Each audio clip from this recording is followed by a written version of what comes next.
विश्व champion south Africa Lord's के मैदान पर लॉर्ड्स बनकर एक बार निकले हैं साउथ अफ्रीकी प्लेयर। और जिस तरह से चोकर्स की बात की जा रही थी, उन पर तमगा लगा था चोकर्स का, पूरी दुनिया को गलत साबित करते हुए आज उन्होंने ये दिखाया कि चैंपियन बनने का मादा उनके भीतर है। और कंगारुओं का जो वो गुरूर था वो चूर चूर हुआ है आज लॉर्ड्स के मैदान में।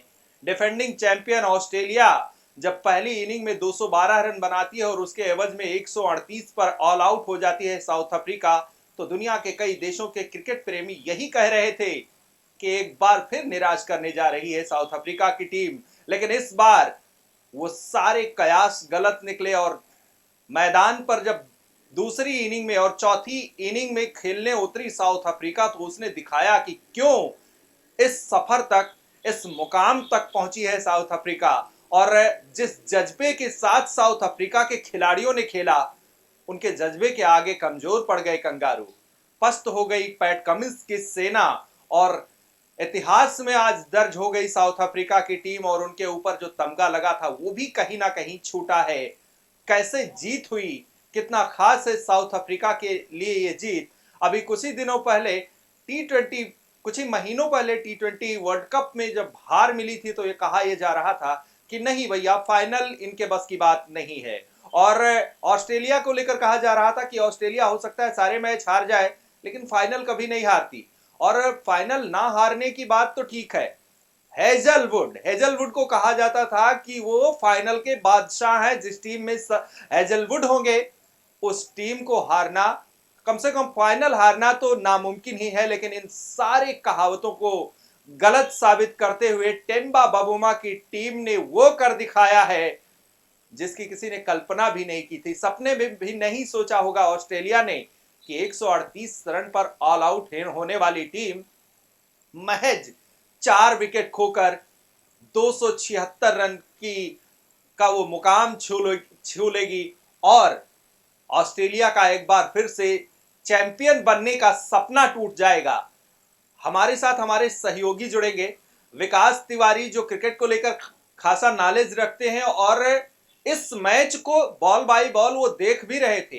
क्या कुछ इस मैच में इंटरेस्टिंग रहा, क्या कुछ खास रहा और ये जीत कितनी खास है साउथ अफ्रीका के लिए, क्योंकि एक अपना पहचान हो जाता है विकास। और कहा यही जाता है कि जब फाइनल तक आते आते हर बार दिल टूट रहा था, चाहे हम वर्ल्ड कप की बात कर ले या फिर बात कर लें हम टी20 वर्ल्ड कप की बात कर ले। और आज जब WTC का फाइनल साउथ अफ्रीका ने जीता है, एक तो टेम्बा बबूमा की जो जिद थी उस जिद के बारे में बताइएगा, और दूसरी एडन मार्क्रम के पराक्रम के बारे में थोड़ा बताइएगा, क्योंकि जिस जज्बे के साथ कल से लेकर आज तक वो खिलाड़ी मैदान पर खड़ा रहा, बॉल बाय बॉल, बॉल के अकॉर्डिंग उनका बल्ला चला, कभी एक भी गेंद पर ऐसा नहीं लगा कि उन्होंने जबरन बल्ला फेंका हो किसी गेंद पर। यानी कि ठान कर आए थे कि साउथ अफ्रीका को जिता कर जाना है। जी, निदा फाजली साहब का एक शेर है कि किसी के वास्ते राहें कहाँ बदलती है दुनिया, तुम अपने आप को खुद ही बदल सको तो चलो।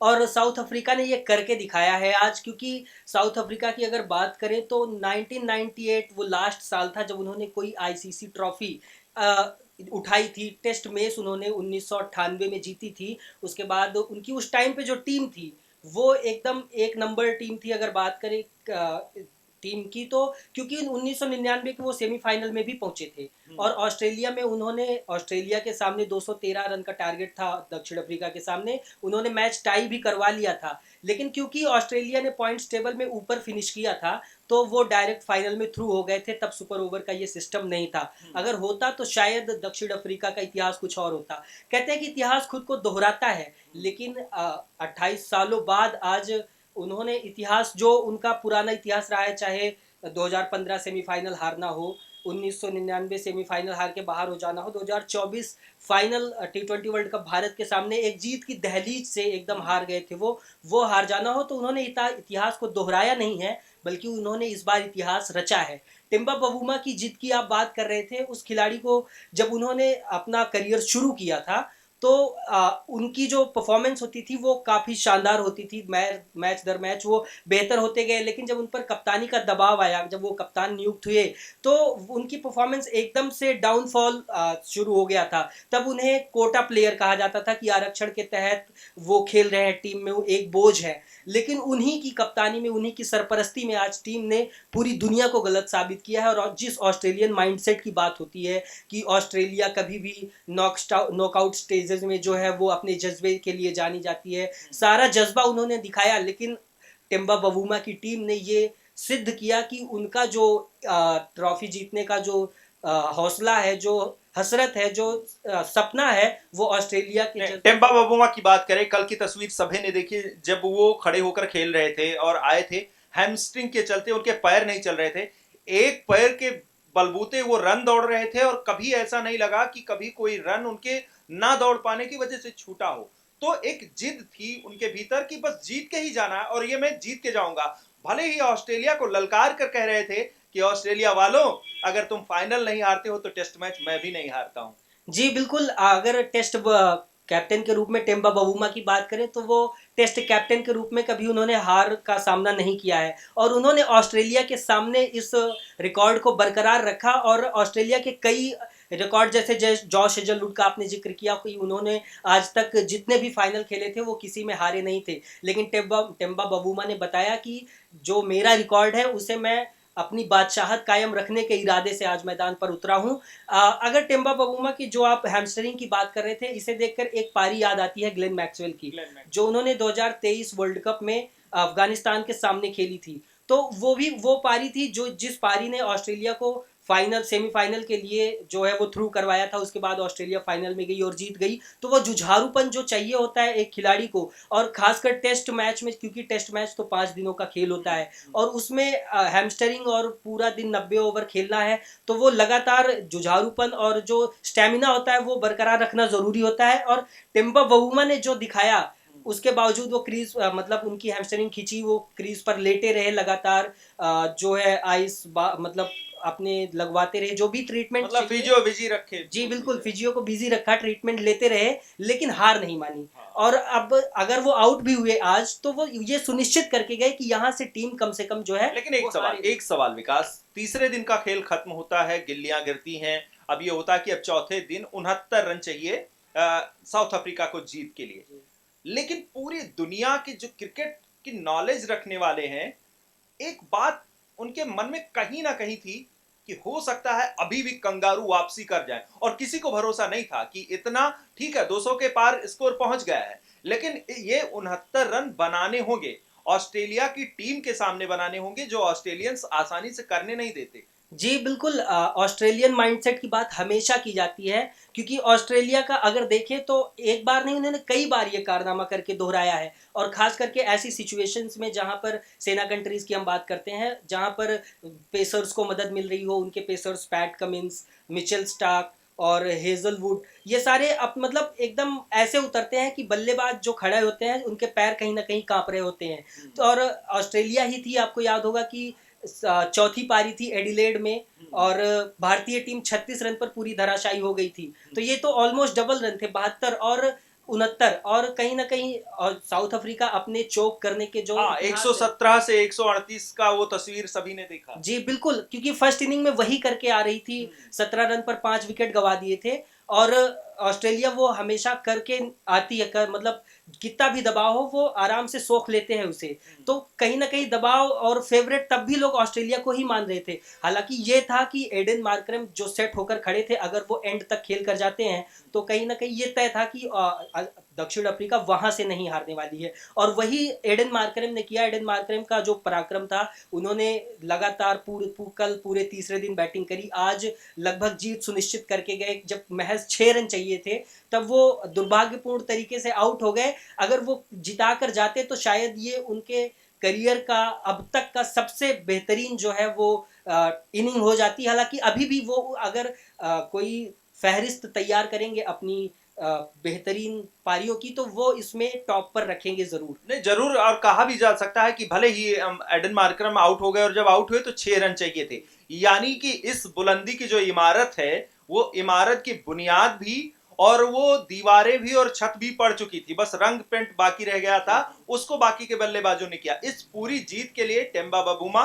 और एडन मार्क्रम, लुंगी एंगडी और कागिसो रबाडा, वैसे तो पूरी टीम का एफर्ट होता है, लेकिन जो मेन लीड हीरो हैं कहीं ना कहीं वो किरदार इन्हीं लोगों का है। जी बिल्कुल, अगर देखें तो पहली पारी से जो टोन सेट किया था, क्योंकि टॉस जीतकर बॉलिंग किया, और जो टोन सेट किया वो कगिसो रबाडा ने किया। पहली पारी में 5 विकेट चटकाए, उसके बाद उन्होंने दूसरी पारी में भी वही कारनामा किया, 4 विकेट चटकाए, तो उन्होंने कुल मैच में 9 विकेट लिए। और एडन मार्करम पहली पारी में भले फ्लॉप रहे, 0 पर वो चले गए थे, उसके बाद कई सारे सवाल उन पर खड़े हो रहे थे, क्योंकि अगर एडन मार्करम के करियर पर नजर डालें तो उन्होंने अपनी शुरुआत बहुत पहले कर ली थी। तो अगर लोग अपने यहाँ के भारत के केएल राहुल और एडन मार्करम की तुलना करने लगते थे कि इन दो ऐसे प्लेयर हैं जिनमें प्रतिभा तो बहुत है, टैलेंट बहुत है, स्किल्स है, हर सारे शॉट हैं, लेकिन उसको एग्जीक्यूट नहीं कर पाते, और खासकर जब प्रेशर सिचुएशन आती है। एडन मार्करम 2024 का T20 वर्ल्ड कप फाइनल खेले, वहां पर भी उनकी परफॉर्मेंस नहीं आई।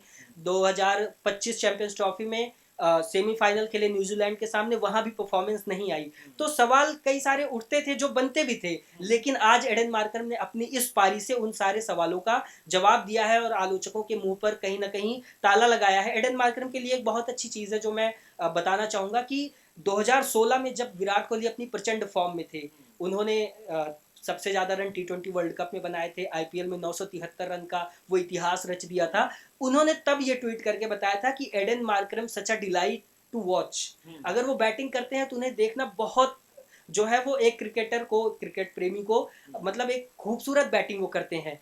तो इसके लिए उन्होंने जो ट्वीट किया था उसे आज एडन मार्करम ने जस्टिफाई किया है अपनी इस पारी की बदौलत। बस एक हल्का सा जो क्रिकेट प्रेमियों को, साउथ अफ्रीकन को, एडन मार्करम को हल्का सा वो टीस रह गई होगी कि अगर वो विनिंग शॉट लगा कर आते तो वो एक, कहते हैं ना, स्वर्णिम अक्षरों में नाम उनका विनिंग शॉट लगता तो वो रहता। फिर भी उन्होंने, जो आपने कहा कि नींव डाली, इमारत बनाई, छत डाल दी, सारा कुछ जीत का वो तय सुनिश्चित करके गए कि यहाँ से मैच कहीं नहीं जाने वाला। अगर ट्रॉफी WTC फाइनल आ रहा है तो वो साउथ अफ्रीका ही जा रहा है। एक चीज और, एक ये कि साउथ अफ्रीकी तो खुश है जी, और आईसीसी का कोई इतना बड़ा, इतनी बड़ी ट्रॉफी आई है तो लाजमी है खुश होना।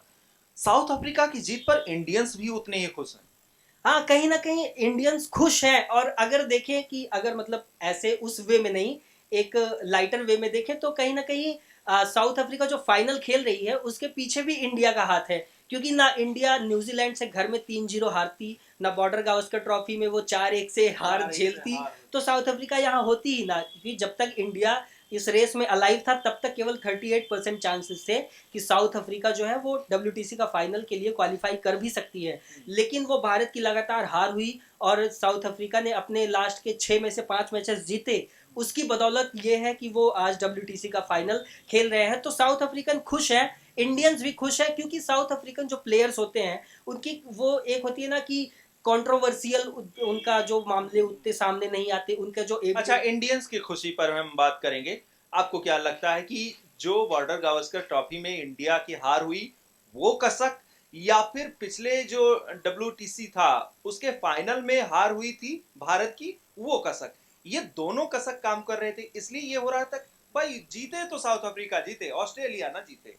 इससे बड़ी भी कसक शायद आपके जहन से निकल गई, 2023 वर्ल्ड कप 19 नवंबर अहमदाबाद, उसकी जो टीस थी वो कहीं ना कहीं भर गई थी जाके, जब हमने चैंपियंस ट्रॉफी के सेमीफाइनल में हराया था ऑस्ट्रेलिया को। हार्दिक पांड्या के वो छक्के, फिर लोकेश राहुल का वो विनिंग शॉट, वो निकल गई थी। लेकिन उसके बावजूद भी जैसे आपने जिक्र किया कि ऑस्ट्रेलिया ने कई जख्म दिए हैं भारत को, तो वो एक होता है कि उन्होंने हमें हराया है, जीते तो साउथ अफ्रीका, और साउथ अफ्रीका के लिए खुशी भी होती है क्योंकि वो डिजर्व करते हैं, उनके पास प्लेयर्स की कमी नहीं रही है। ग्रीम स्मिथ जो है, मार्क बाउचर, उनके allrounder Jacques Kallis, AB de Villiers, Faf du Plessis, Duminy, हाँ। बहुत सारे players, Dale Steyn, Morne Morkel, Shaun Pollock, हाँ। मतलब सुसज्जित टीम रही है खिलाड़ियों से, लेकिन कहीं ना कहीं किस्मत का भी इन्हें नहीं साथ मिलता था। जैसे 2015 न्यूजीलैंड के अगेंस्ट सेमीफाइनल की बात करें, वो एबी डिविलियर्स जिस फॉर्म में बैटिंग कर रहे थे,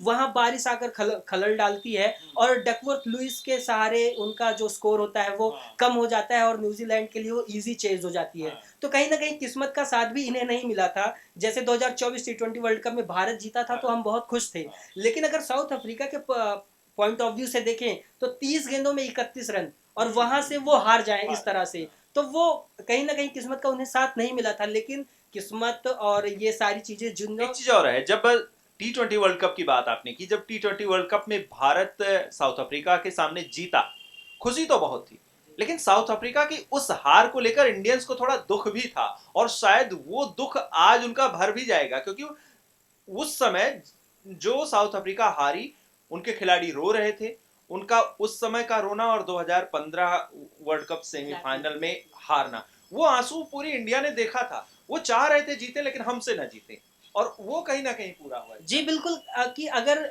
हमारे सामने ही आप खेल रहे हैं तो ऑब्वियसली हम अपने देश को सपोर्ट करेंगे, ऑब्वियस सी बात है।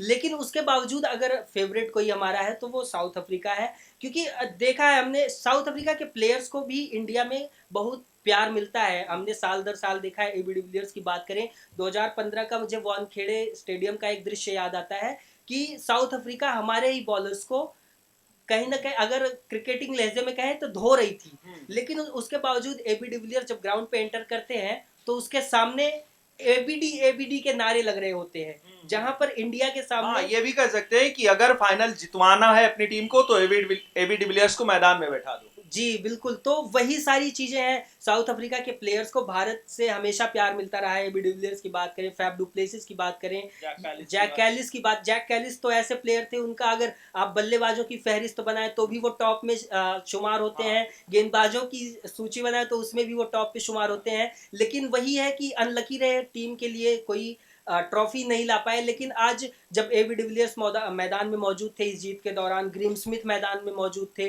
काफी सारे प्लेयर्स वहां पर मौजूद थे, कुछ कमेंट्री बॉक्स में थे, तो उनके चेहरे पर वो जो खुशी थी वो बिल्कुल कि उन्होंने एक टीम जो नींव तैयार करी, टीम तैयार करी, एक बीज बोया जो वो आज बड़ा हुआ और वो फल दे रहा है। तो तीसरे दिन ये बात हो रही थी कि आईपीएल खेलने के लिए साउथ अफ्रीका के जो गेंदबाज थे, चाहे लुंगे एंगडी की बात कर लें, आरसीबी से खेले, गुजरात से रबाडा खेले, हेजलवुड की बात कर लें, वो आरसीबी से खेले, और मिचेल स्टार्क दिल्ली से खेले, ये बात हो रही थी कि जो गेंदबाज हैं वो आईपीएल खेल कर आ रहे हैं, और आईपीएल व्हाइट बॉल से तुरंत उनको रेड बॉल पे शिफ्ट होना है। ये शिफ्टिंग जो हुई, उसमें कहीं ना कहीं अफ्रीकन गेंदबाज बाजी मार ले गए। मतलब अगर उसे इतना ज्यादा तो नहीं जोड़ सकते, लेकिन हाँ कहीं ना कहीं कुछ तो रीजंस हैं। क्योंकि अगर मिचेल स्टार्क को छोड़ दे ऑस्ट्रेलिया में, क्योंकि मिचेल स्टार्क तो आने से उन्होंने इनकार कर दिया था जब वॉर की वजह से आईपीएल रुका था, लेकिन हेजलवुड फाइनल खेल के गए, फाइनल जीत के गए, वो यहाँ पर थे। और पैट कमिंस भी आ गए थे वापस सनराइजर्स हैदराबाद के लिए खेलने। तो अगर उसे ऑस्ट्रेलिया, क्योंकि लेकिन उसमें प्लेयर्स को ब्लेम नहीं कर सकते, क्योंकि बोर्ड ने कहा था कि अगर प्लेयर्स जाना चाहते हैं तो वो जा सकते हैं, नहीं जाना चाहते तो वो डिसीजन उनके ऊपर है। लेकिन अगर हेजलवुड के बयान की बात करें इस पर, तो उन्होंने ये कहा था कि आईपीएल में जिस तरह की वो प्रतियोगिता है, जिस तरह की कम्पिटिटिवनेस है, वो उससे बेहतर कोई जो है वो प्लेटफॉर्म नहीं हो सकता प्रैक्टिस के लिए। हालांकि गेंदें भले अलग होती हैं, रेड बॉल होता है, वाइट बॉल होता है, लेकिन वो कम्पिटिटिवनेस, वो उस प्रेशर को फील करना, वो कहीं ना कहीं मैटर करता है। तो इतना उसका जो है नहीं उस पर बात की जा सकती। लेकिन ये है कि हाँ, साउथ अफ्रीकन जो थे उनको ज़्यादा टाइम मिला प्रैक्टिस के लिए, और शायद इसका जो नतीजा है वो आज ट्रॉफी के रूप में निकल कर आया। अब थोड़ी बात मैच पर कर लेते हैं। क्या टॉस फैक्टर इसमें काम किया? क्योंकि पहली इनिंग में 212 पर ऑस्ट्रेलिया ऑल आउट होती है, सेकेंड इनिंग में सेम डे जब साउथ अफ्रीका बैटिंग करने उतरती है तो 4:40-45 के आसपास 54 पे शायद 4 गिर जाते हैं, और इसके बाद ले दे के 138 पर ऑल आउट होती है। और इसके बाद पिच का मिजाज बदलता है। पिच का मिजाज तब बदलता है जब ऑस्ट्रेलिया के 7-8 विकेट गिर चुके होते हैं, क्योंकि मिचेल स्टार्क 58-60 रन मार के गए। उसके बाद पिच का वही मिजाज बना रहा तीसरे दिन और चौथे दिन। इसका भी फायदा कहीं ना कहीं टॉस जीतने के चलते और चौथी इनिंग खेलने के चलते मिला। जी बिल्कुल, टॉस की बात करें तो टॉस हर जगह बिल्कुल मैटर करता है, चाहे डे गेम हो वनडे, चाहे नाइट गेम हो T20 या फिर टेस्ट, क्योंकि टेस्ट में कंडीशंस के हिसाब से लोग बैटिंग या बॉलिंग प्रेफर करते हैं। अगर सेना कंट्रीज में होता है तो ज़्यादातर लोग टॉस जीतकर पहले बॉलिंग करना प्रेफर करते हैं, क्योंकि घास होती है पिच पर, बॉलर्स के लिए मदद होती है, मूवमेंट होती है, तो उसको ध्यान में रखते हुए लोग फैसला लेते हैं। अगर इंडिया या एशियन कंडीशंस में मैच हो रहे होते हैं तो ज़्यादातर टीमें टॉस जीतकर पहले बैटिंग का फैसला लेती हैं। तो साउथ अफ्रीका के लिए अच्छी चीज़ रही कि उन्होंने टॉस जीता और बॉलिंग का फैसला किया, और वो कहीं ना कहीं साबित हुआ, सही भी साबित हुआ, क्योंकि 212 रन पर ही ऑस्ट्रेलिया जैसी तगड़ी टीम को नेस्तनाबूद कर दिया। लेकिन फिर उसके बाद इनके साथ गलत ये हो गया कि ये 138 रन पर खुद भी आउट हो गए। तो ये फिर मतलब उन पर सवाल उठने लगे, उनके फैसले पर सवाल उठने लगे कि उन्होंने पहले बॉलिंग ले ली, फिर उसके बाद जब तीसरे दिन कहीं ना कहीं की ये बात की जाती है टेस्ट में कि तीसरे दिन की जो पिच होती है सेना कंट्रीज में, वो बैटिंग के लिए सबसे खूबसूरत होती है, सबसे बेहतरीन होती है, क्योंकि जो ग्रास होती हैं पहले 2 दिन में वो पिच से जा चुकी होती हैं, और जो दरारें होती हैं स्पिन को जो मदद करती हैं वो तब तक खुली नहीं होती हैं। पिच अगर कहीं ना कहीं मतलब काफ़ी हद तक फ्लैट रह चुकी होती है तीसरे और चौथे दिन के आधे दिन तक। तो इसके लिए ये लोग इन पर सवाल उठा रहे थे कि अब ये 138 पर आउट हो गए, और ऑस्ट्रेलिया को इन्होंने चांस दे दिया कि ये दूसरा दिन भी खेले, तीसरा दिन भी खेले, अच्छा टारगेट दें। लेकिन उन्होंने उनकी गेंदबाजी ने दम दिखाया और ऑस्ट्रेलिया को जल्दी आउट कर दिया कि वो 74 रन के बढ़त लेने के बाद भी महज 282 का ही टारगेट दे पाए। और तीसरे दिन की जो बैटिंग में मदद मिलती है उसका इन्होंने भरपूर फायदा उठाया। एडन मार्करम ने फायदा उठाया, टिम्बा बवूमा ने फायदा उठाया। तीसरे दिन की बल्लेबाजी, एग्जैक्टली तीसरे दिन की बल्लेबाजी के लिए जो सुटेबल कंडीशंस हो जाती हैं उनका फायदा उठाया, और उसी का नतीजा है कि 28 सालों बाद एक बार फिर से WTC जो टेस्ट चैंपियनशिप ट्रॉफी है वो साउथ अफ्रीका। अच्छा, एक सवाल और कि ऑस्ट्रेलिया इस पूरे मैच के दौरान कमजोर कहाँ दिखी? क्या ऐसा आपको लगा पूरे मैच के दौरान कि यहाँ पर पैट कमिंस ने गलती की या टीम की वो कमजोरी थी जिसका फायदा साउथ अफ्रीका ने उठाया?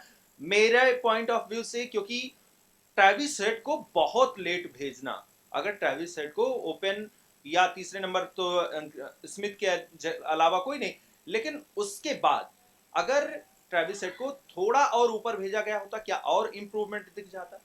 जी, ट्रेविस हेड की बात करें तो ट्रेविस हेड तो नॉर्मली वनडे क्रिकेट हो या T20 क्रिकेट हो ओपन करते हैं। कई दफ़ा उन्होंने टेस्ट क्रिकेट में भी ओपनिंग की है, लेकिन अभी कुछ टाइम से उनके ओपनर्स सेट हो गए थे, उस्मान ख्वाजा और सैम कॉन्स्टास, तो वो उन्हीं के साथ गए। सैम कॉन्स्टास ने अपने पहले मैच में झलकियां दिखाई थी अच्छी, लेकिन एक वो होता है एक्सपीरियंस की बात, बड़ा बड़ा मैच, बड़ा प्लेटफॉर्म, बड़ा स्टेज तो बड़ा खिलाड़ी करके देता है। जैसे एडन मार्करम इतने सालों से खेल रहे हैं, आज उन्होंने करके दिया, तो वो बेहतर होता कि अगर ट्रेविस हेड ओपन करते उस्मान ख्वाजा के साथ। और इन्होंने एक और मिस किया, अब वो किस लिए नहीं खेला वो खिलाड़ी, मिचेल मार्श। मिचेल मार्श इनकी टीम का जो मिडिल ऑर्डर है उसका एक अहम हिस्सा था। वो अगर वो खिलाड़ी खड़ा हो जाता है तो वो बड़े बड़े रन करता है, ह्यूज जो स्कोर कहते हैं वो बनाता है। उनकी प्रचंड फॉर्म भी लगी हुई थी, आपने देखा होगा LSG के सामने से उन्होंने अर्धशतक, शतक IPL में सब बना के गए थे। तो उन्होंने वो क्यों नहीं खेले, इस पर तो ऑस्ट्रेलियन मैनेजमेंट ही जवाब दे सकता है। लेकिन अगर कमजोरी की बात करें तो ऑस्ट्रेलिया की बल्लेबाजी में दिखी, क्योंकि ना उन्हें उस तरह की ओपनिंग स्टार्ट मिल पाई, ना उनके मिडिल ऑर्डर ने उस तरह का कंट्रीब्यूशन किया। मिस्टर डिपेंडेबल इनका जो है वो स्टीव स्मिथ को जाना जाता है, उन्होंने पहली पारी में करके भी दिया, लेकिन सेकंड पारी में वो भी नहीं कर पाए। सेकंड पारी में जो रन बनाए वो मिचेल स्टार्क ने बनाए, मार्नस लाबुसैन का भी बल्ला नहीं चला, और इसी का खामियाजा जो है वो ऑस्ट्रेलिया को भुगतना पड़ा। उनकी बॉलिंग ने काम किया, पहली पारी में उनकी बॉलिंग ने 138 रन पर समेट दिया दक्षिण अफ्रीका को, लेकिन जब थर्ड डे आया और बैटिंग के लिए कंडीशन सुटेबल, पिच का मिजाज बदल गया, बैटिंग के लिए कंडीशन सुटेबल हो गई, और वो दृढ़ निश्चय जो टिम्बा बवूमा और एडन मार्करम करके आए थे उसके सामने फिर ऑस्ट्रेलिया पूरी तरह से पस्त नजर आई। और चौथे दिन पर कहीं वो एक उम्मीद थी उनके पास, क्योंकि कंधे उनके झुक चुके थे तीसरे दिन पर ही, जब वो खूंटा गाड़ कर खड़े हो गए थे वो दोनों खिलाड़ी। तो कहीं ना कहीं जो एक ऑस्ट्रेलिया तो कमजोर थी ही, लेकिन दृढ़ दृढ़ निश्चय जो साउथ अफ्रीका का भी था वो उन पर कहीं ना कहीं भारी पड़ा। जीत की जो जिद थी वो भारी पड़ी, और इसी का नतीजा है कि ट्रॉफी जो है वो साउथ अफ्रीका लेकर जा रही है। तो लब्बो-लुआब ये है कि जिसे आप चोकर्स कहते थे, अब वो चैंपियन बन चुके हैं, और जिनका आप मजाक उड़ाते थे, अब वो कंगारुओं का गुरूर तोड़ चुके हैं। अब वो दिखा चुके हैं कि भैया मजाक का विषय हम नहीं हैं। कोई भी मुकाबला होगा, अब आ जाना मैदान में, वो चाहे आप ऑस्ट्रेलिया हो जो फाइनल में नहीं हारते, तो हम साउथ अफ्रीका हैं जो टेम्बा बबूमा अगर कप्तान बने हो तो हम टेस्ट मैच नहीं हारते। और उसका नतीजा आज देखने को मिला कि जिस टीम को साउथ अफ्रीका को लेकर लोगों की संवेदनाएं होती थी, लोग कहते थे बस एक अदद, लोगों के भीतर कसक थी कि एक जीत आ जाए, एक आईसीसी ट्रॉफी आ जाए। वो आज आ गई है, वो इंतजार पूरा हुआ है, और इतिहास में आज का दिन दर्ज हो गया है साउथ अफ्रीकन्स को लेकर। उनके पूर्व खिलाड़ी जिस तरह से आज खुश नजर आ रहे थे मैदान में, वो वाकई देखते ही बन रहा था। और भारत के दर्शक से लेकर भारत के खिलाड़ी भी साउथ अफ्रीका की जीत पर खुश थे। कई कोशिश की गई, तमाम जोर लगाए गए कंगारुओं की तरफ से, लेकिन उनकी साउथ अफ्रीका और टेम्बा बबूमा, एडन मार्करम के पराक्रम की जिद के आगे किसी की एक भी ना चली। हालांकि साउथ अफ्रीका की जीत पर आपकी क्या राय है, क्या कहना चाहेंगे आप, हमें कमेंट कर जरूर बताइएगा। इस प्रोग्राम में बस इतना ही, हम मिलते रहेंगे एक स्पोर्ट्स पर।